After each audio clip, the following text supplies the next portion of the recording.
Hey guys, happy Saturday. Mag-grocery sana ako kaso ang lakas pa ng snow. Mamaya na lang ako mag-grocery. Kahapon kay nang doon tayo sa H&M Home and wala talaga akong plano na bumili doon. Gusto ko lang tingnan yung mga gamit nila para mag-order ako sa online, especially yung sa mga lamps, kay plano ko sa aming living room mga summer, kaya nagtingin-tingin na lang ako, tapos i-order ko lang sa online kapag may magustuhan ako. And yung sa Class Olson may nabili ako, binili ko yung pang smoothie, kay pinaplano ko talaga next year magawa ng protein shake or yung smoothie. Kaya binili ko talaga, yun talaga yung sadya ko. Malapit lang sila sa H&M Home, kaya pumunta na din ako muna sa H&M Home. Ito na siya. I-unbox na natin to siya, guys. Sobrang niyang bigat. Yan siya. Oy, ang ganda.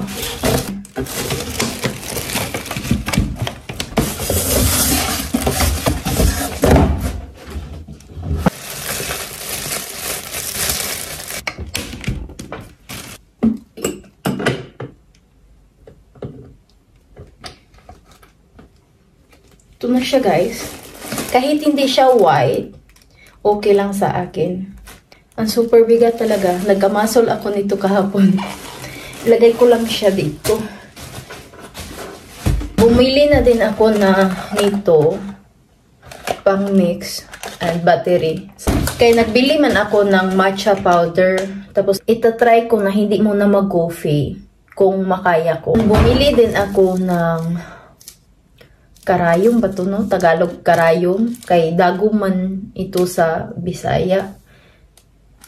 I-open ko na din yung mga regalo na nabigay. May mga regalo man kami galing sa parents ni Habi. Pero hindi ko na yun i-show. Kay sa amin man yung dalawa ni Habi. Yung i-open ko lang, yung regalo ko lang. Ito yung mga regalo ni Habi. Ito yung nakita ko kahapon sa H&M na meron na ako. Ang cute niya. Yung isa sa regalo ni Habi. Nibigyan ako ni Habi ng candle. Mga ilang months na akong walang candle. I-open natin to siya.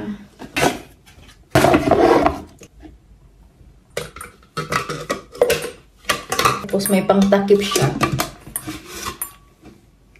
At yung sa parents niya, ito yung regalo nila sa akin, makeup.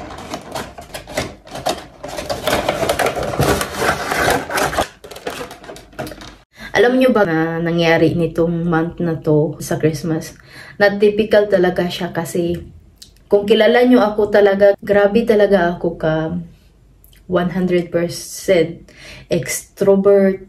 Grabe ako ka ma-please na tao all the time. Kapag ano yung i-comment ng tao sa akin, gusto ko na lagi sumusunod. And gusto ko din na dapat magustuhan nila ako lagi, ganun. Yung mindset ko ganun before. Ginugol ko talaga before na palma yung lifestyle ko. Yung sa heart ko talaga alam ko na gustong-gusto ko yung ginagawa ko. Hindi dahil gusto ng ibang tao. Mga bagay talaga na mahiyang sa ibang tao pero sa iyo hindi. Pinaka-importante talaga para sa akin na kilala ko yung sarili ko. And hindi ko yung ginagawa dahil sinasabi ng tao, kundi gusto ko talaga yung ginagawa ako. Christmas party nitong December 2023, hindi talaga ako nakapag-attend and also wala ding nag-invite sa akin. Kay wala akong Facebook, Messenger lang yung ginagamit ko, hindi din ako mami-message. May Instagram man ako na ma-message ako, walang nag-invite. Alam ko talaga na wala nang mag-invite kay nag-change talaga ako ng lifestyle. Marami akong kakilalang mga Pilipina, pero sa ngayon hindi na ako nakapag-banding. Mga casual friends lang. Tapos meron akong close friends, mga message. Si Mika lang yung lagi kong ma-message sa ngayon. Close friend ko dito sa Sweden, isa lang. Bago pa lang talaga ako dito sa Sweden, hanap ko yung sarili ko. Hindi ko pinofocus yung sarili ko, yung relasyon ko kay Habi. Instead, lagi akong meet ng mga friends kasi lonely ako nung time na yun. Hinahanap ko yung sarili ko sa ibang tao. Hindi ko kaano kakilala yung sarili ko. Ang iba kasi yung lifestyle ko nung sa Pinas ako. Sa totoo lang, nung sa Pinas pa ako, bago ako pumunta dito sa Sweden, yung nanirahan na talaga ako sa Sweden. Lagi akong nasa bahay kapag wala akong school. Minsan nung college ko na time, gusto ni ate ba na mag-try ako na mag-party. Hilig lang talaga ako sa bahay. Pinupush talaga ako ni ate na mag-party para ma-enjoy ko naman yung college life ko. Pero takot talaga akong mag-party nung college na time na yun. Nung nandoon na kami sa Butuan. Tapos si ate yung nag-order ng damit ko, shoes, at para maganda yung suot ko. Tapos ako, pumunta ako para mag-attendance. And sabi ni Kuya Matt at saka ni ate na magtawag lang daw ako or mag-text sa kanila kapag magpakuha na ako kahit 12 AM ako uwi. Basta ma-enjoy lang ako sa party. And alam nyo ba ginagawa ko? Pumunta ako 6 PM. Naglinya-linya ako. Tapos kumakain lang ako ng dinner. After mga 8 PM tapos na yung mga kain, ganun. So, umuwi na ako. Bakit ko sinishare sa inyo? Bago ako dito sa Sweden, marunong na akong pumarte, pumunta na ako sa disco, tapos na-shock talaga yung ate ko. Sa 5% na gusto kong mag-party, naging 100% na dito po. Ko, diba, kay lagi akong family, school. Tapos nung dito kay na feel lonely ako. Then, nakaghanap ako ng friends. Tapos, yung lifestyle nila kay hindi same sa akin. And para magkaroon ako ng friends, kailangan ko pumunta sa mag-disco. Kaya yun din yung mga narating ko din sa utak ko na kapag mag-friends ka, kailangan mo talaga sabayan yung yung gusto ng ibang tao. Kaya para magkaroon ako ng friends. So yun, ako kasi nung sa Pinas pa din ako, kahit hindi ako hilig mag-party-party, mahilig ako makipagtok sa mga kapitbahay, kahit sino na lang. Ang dami kong friends nung time na yun. Enjoy na enjoy ako. Pero hanggang tok-tok lang, hanggang kain-kain lang. Pero yung mga party-party, yung disco-disco, wala akong ganun gaano. Minsan-minsan lang kapag yung sa barangayan, kapag uuwi kami sa Kabadbaran. Kasi nung nag-high school and college ako, nang doon kami sa Butuan. Kaya shock na shock yung ate ko nung nandito ako kay kilala niya ako na hindi talaga ako maparty na tao. Ang mabahay talaga ako. Kung gusto kong makipag-usap sa mga kapitbahay namin. Anong time na yun? Kay lonely man ako. Di ko naintindihan yung sarili ko. Wala akong kausap kaano. Sanay kasi ako nung time na yun sa Pinas na laging kausap yung ate ko. Nandyan lagi sila. Tapos pag ma-miss ko naman sila mama, pupunta ako sa Kabadbaran. Tapos babalik ako sa Butuan. Yun yung lifestyle ko. Tapos nung nandito, akala ko talaga magkaroon ako ng friends ng marami kay mahilig ako makipag-usap. Grabe talaga ako katukatib na tao. Nahanap ko ng mga friends kay magparty man sila tapos mahilig silang madisco kasi yung lifestyle nila. And yun yung nakakahappy nila. And akala ko din yun din nakakahappy sa akin. There's nothing wrong guys kapag nagparty kayo. As long as na happy kayo sa ginagawa nyo. Kaya in-explain ko muna sa inyo yung background ko. Hindi ko lifestyle sa Pinas yung mag-disco-disco. And bakit hindi ako gaano ka happy? Kasi hindi talaga ako yun. Pinupush ko lang yung sarili ko. Matured pa ako ng time na yun. And wala pa ako kaalam-alam sa life ko. Ang dami kong mga explain. Pero yun talaga, yung sa lifestyle ko ba, hindi siya nag-fit kung ano yung gusto ko. And akala ko talaga na yun yung nakaka-happy sa akin. Pero pinupush ko yung sarili ko nung time na yun. The more na hindi ako happy. Experience ko lang to guys ha. Wala tong parinig. Kahit sa dami-dami ng friends mo, ma-feel mo pa rin na lonely. It's better na alone ka kaysa sa lonely. Kapag lonely ka, hindi ibig sabihin na physical alone ka.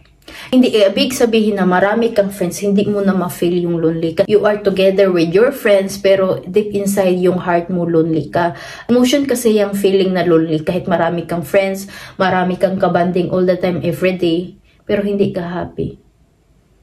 Yun yung lonely. Tapos kapag alone ka, physical ka nga alone, pero you are happy, okay ka kapag mag-isa ka. Yun yung feeling ko sa ngayon na kahit wala ako gaanong friends na lagi kong kamit, pero I'm okay. I'm happy. galing talaga sa heart ko. Ginagawa ko kung ano talaga yung gusto ko. And hindi ako nakikinig sa ibang tao sa ngayon. Na din pumapasok sa akin yung limitation sa lahat. Kailangan talaga may limit ka sa lahat-lahat ng bagay. Kung ano yung mga gagawin mo, sa environment mo, may limit ka.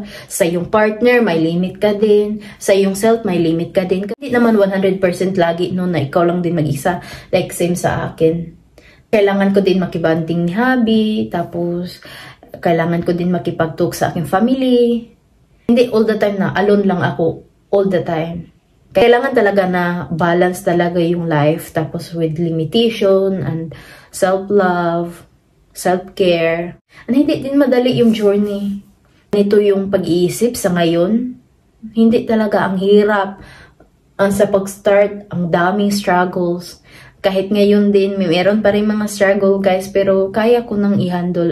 And yung pinakamahirap talaga ginagawa ko kay yung papatawarin yung sarili ko.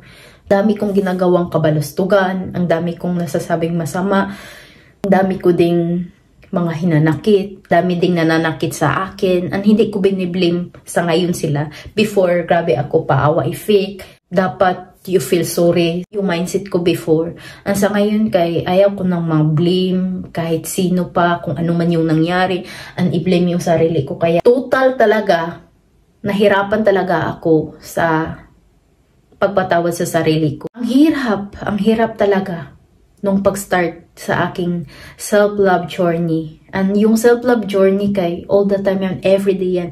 Walang ending. Everyday, makilala at makilala mo yung sarili mo, nag-grow ka, may mga struggles din. Pero at least, mas makilala mo yung sarili mo. Mag-focus ka talaga sa sarili mo, mas kilala yung sarili mo. Ako expert guys, and sinishare ko to sa inyo base lang sa mga naranasan ko. I'm not sure kung matanda na ba ako para sa ganitong journey or bata pa ako sa ganitong journey. Sinishare ko lang sa inyo, and di ko alam, wala akong binabase kung dapat ganito na ba yung mindset or kapag 29 ka, nito na ba talaga? Di ko alam. Sinishare ko lang sa inyo. Lagi kong paulit-ulit sa inyo na hindi ako magpaparinig sa inyo. Kundi sinishare ko lang to sa inyo dahil yun yung naranasan ko. Yun yung naramdaman ko. Hindi ako expert. Sinishare ko lang kung ano yung mga naranasan ko.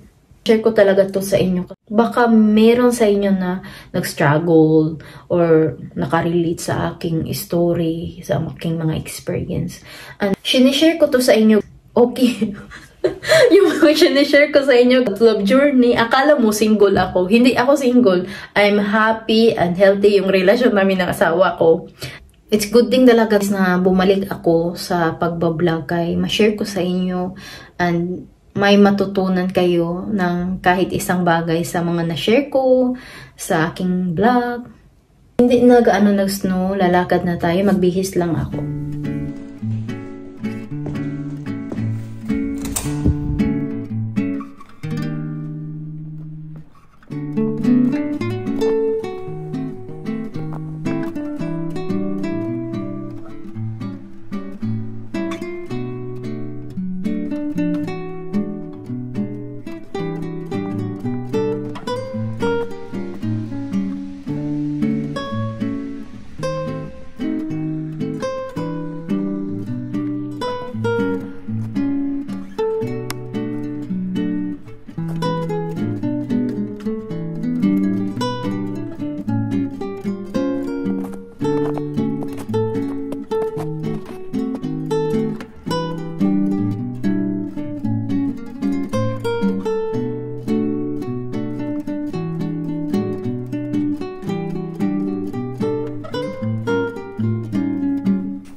Let's try, guys.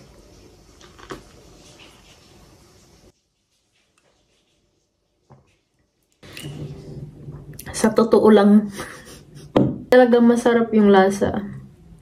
But itatry ko pa rin yung best na wag mo nang mag-coffee. Baka mapaborito ko na to mga ilang days kong inumin sa morning. I-try ko lang ng try.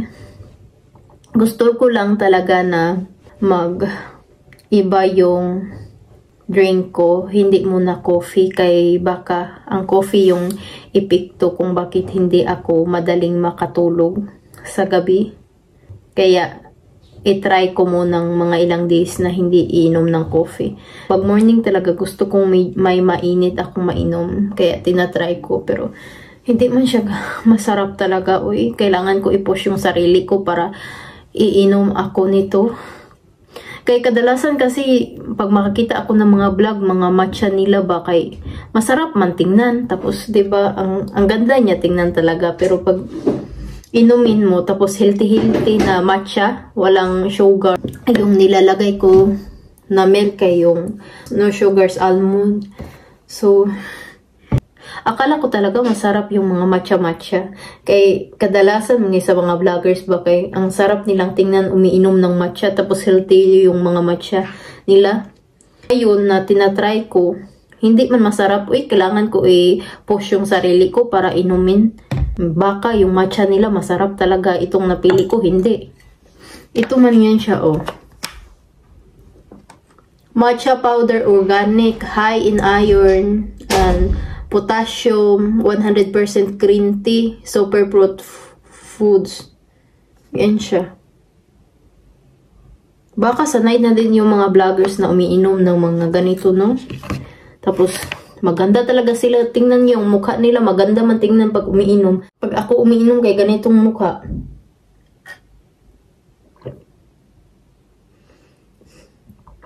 May choice pa lang ako. Wag na lang akong iinom. Sa healthy lifestyle, go ako. Kailangan ko talagang maging komportable sa uncomfortable na drink na to. Isanay ko lang yung sarili ko sa pag-inom nito. Yung sa mga tea din before, hindi ako mahilig. Nasanay lang ako. Honestly, nung sa Pinas pa ako, hindi ako mahilig mag-tea. Dito ko lang na-appreciate yung mga tea kay nag-try lang ako. Tapos nagustuhan ko yung lasa. Pero nung first time talaga hindi ko talaga gusto yung mga tea. Ngayon gusto ko. Baka itong matcha din magustuhan ko din. Pag lagi akong umiinom.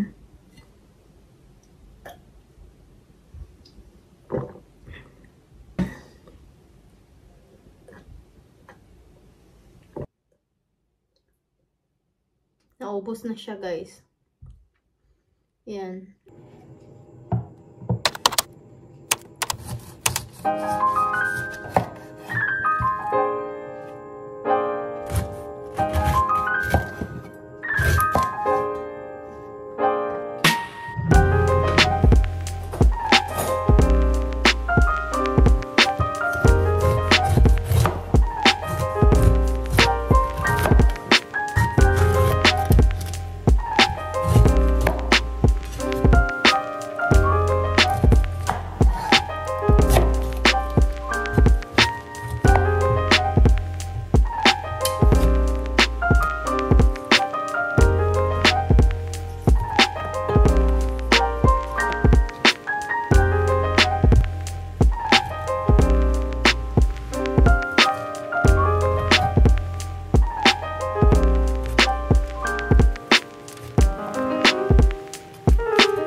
Good morning guys! Cheers sa 2023. For me talaga sa ngayon kay importante yun yung last na day sa year. Hindi lang sa pag-start. I'm very proud sa inyo lahat kasi I know na hindi talaga madali yung year na 2023. Marami tayong mga pinagdadaanan sa buhay pero lumalaban tayo. Dalhin natin yung mga lessons sa 2023. Thankful ako talaga kay God. Ginaguide niya ako. Pinaka-thankful ako kay ate ko kasi grabe talaga yung pinakaunang tao na masabihan ko lahat-lahat ng mga gustong sabihin, good or bad. Nandyan siya lagi nakikinig. Kahit yung yung mga joke ko, yung mga dinaramdam ko, bad or good, nandyan siya lagi nakikinig sa akin. Kahit sobrang uwi ko na sa kanya, hindi siya pagod sa akin na makinig kahit yung feeling ko. So, thank you ate. Best friend ko talaga yung ate na si Ate Rina. Kaya sobrang akong thankful talaga sa kanya. And may kwento lang ako sa inyo ng konti. Sobra ko lang na-appreciate tong tao na to. Noong June 2023, kaya dinidelete ko yung aking account, yung aking old na channel. Joy Garden pa rin. Nag-start na naman ako sa aking channel. November 4 ako nag-upload ng una kong video, yung vlog talaga. Pero before ako nag-upload ng vlog, nag-start again sa channel ko. Si Bichini kay old subscriber ko siya before. Tapos hinahanap niya ako sa Instagram. Before sa November, yung account ko sa Instagram pinapublic ko. Tapos nahanap ako ni Bichini. Mas nashock lang ako ba kay may tao pala na ganun yung feeling niya para sa akin, yung hindi ko siya kakilala simulat nung bata pa ako. Nakilala lang niya ako sa YouTube, and then yung mga message niya sa akin, sobrang na-inspired niya ako. Feel ko talaga ba, ang gaan-gaan ng loob ko ni Bichini kay ini-inspired niya talaga ako lagi. Yung mga message niya, parang ate ko mag-message ba? Tapos, na-happy ako kay syempre, siya lang yung tao pa nung time na yun na nag-message sa akin kay hindi pa nga ako bumalik sa YouTube. Kaya doon nag-start. Yung mga message ni Bichini ba, yun siya nagpagising kay nung before din, ang daming mag-message sa akin sa Instagram yung about sa mga vlogs ko sa old channel ko. At dahil nag-message si Bichini, nag-message siya, na-recall ko lahat-lahat yung mga message. And then, nag-rest muna ako, tapos pina-finalize ko kung gusto ko ba talaga na mag-vlog ulit. Yun. Siya din yung isa na nagpa-push sa akin na mag-vlog ulit. Yung nagising ako ba, na ang dami ko palang na-relax na tao. Yung mga ganon na impact sa aking vlog before. Nag-continue ako, almost same lang siya sa mga vlog ko before. Pero mas nag-improve siya ng konti sa ngayon. Kaya, Bichini, kung nag-watch ka, thank you talaga kay ikaw talaga yung isa sa nakapag-inspire sa akin na bumalik ako na mag-vlog. Thank you talaga sa'yo. Kaya, deserve mo talaga na shout out kita. Mag 3 months na tayo this coming January 4 sa ating new channel. And dumadami na din tayo, 135 subscribers na tayo, and thank you sa inyong lahat. Thank you sa mga maganda nyong message, thank you sa mga nag-subscribe, sa mga new subscribers ko, thank you sa inyo, and thank you sa mga effort nyo sa pag-watch sa aking vlog, yung pag-type nyo ng comment, thank you, and sa pag-message sa akin. So yun na. Thank you talaga sa lahat na nanonood. Ang sarap nito, guys. Nilagyan ko lang siya ng frozen na strawberry and yung almond milk na no sugar. Thank you talaga sa inyo, guys, and I love you. Mag-ingat kayo lagi and mag-enjoy kayo sa New Year niyo. Bye-bye!